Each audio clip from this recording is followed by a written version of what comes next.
So it's time to replace the planer blades. And I thought I'd give you two quick little tips that go with this DW735 planer of mine that I have found useful.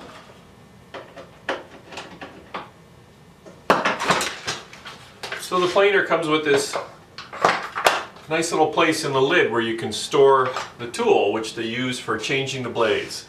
And so those of you who have built yourself a flip stand like I did, well, the problem is when you flip the tool upside down and out drops the tool. And I lived with that for a number of years, and I thought, this is silly. There's actually a lot of space in here.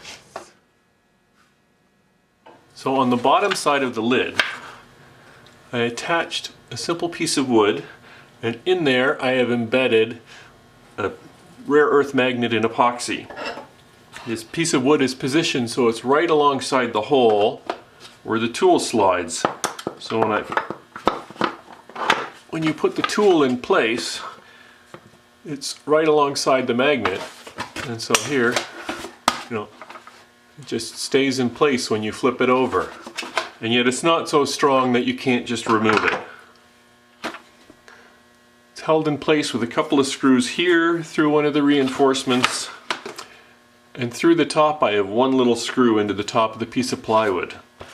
No major surgery done to your planer. I'm not sure why they put all this space in here, but it gives us room for this.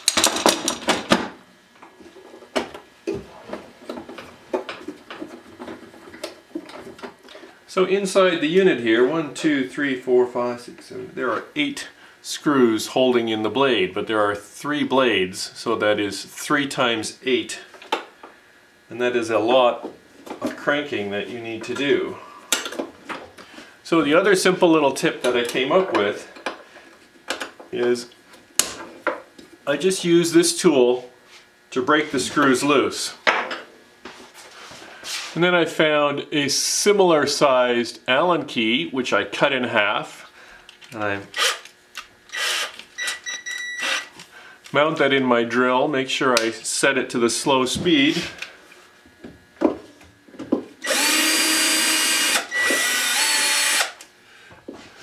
This isn't even a matter so much of saving time. This is a matter of saving your wrist from all the twisting that you have to do.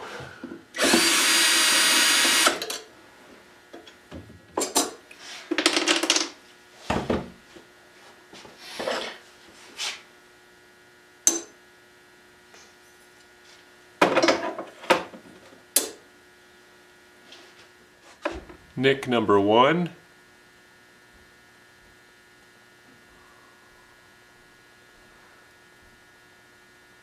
Nick number 2 and 3. These are finished. These are some third-party blades that I bought off Amazon. This planer is common enough that other companies have started selling them.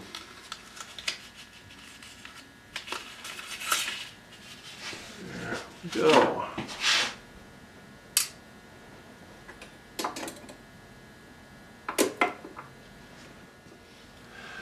These magnets in the top of this T-handle tool is really a very elegant piece of engineering on the on behalf of DeWalt, because it makes it so much easier for placing and removing the blades without risking cutting your fingers.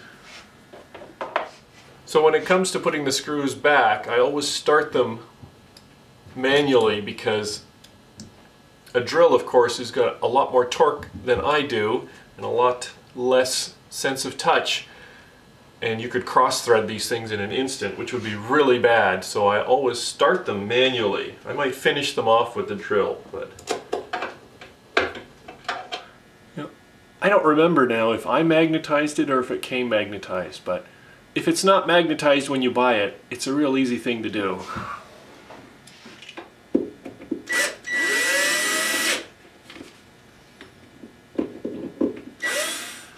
You want to be sure that you're squeezing the trigger gently because when they get to the end, they will twist the drill bit, and that will tweak your wrist if you're not careful.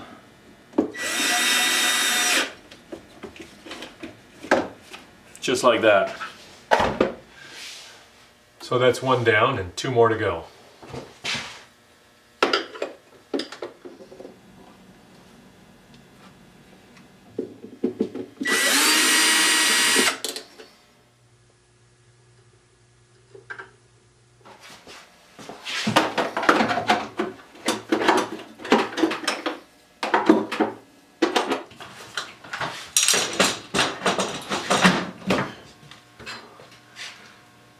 So that's it, just a quick little 2-tip video.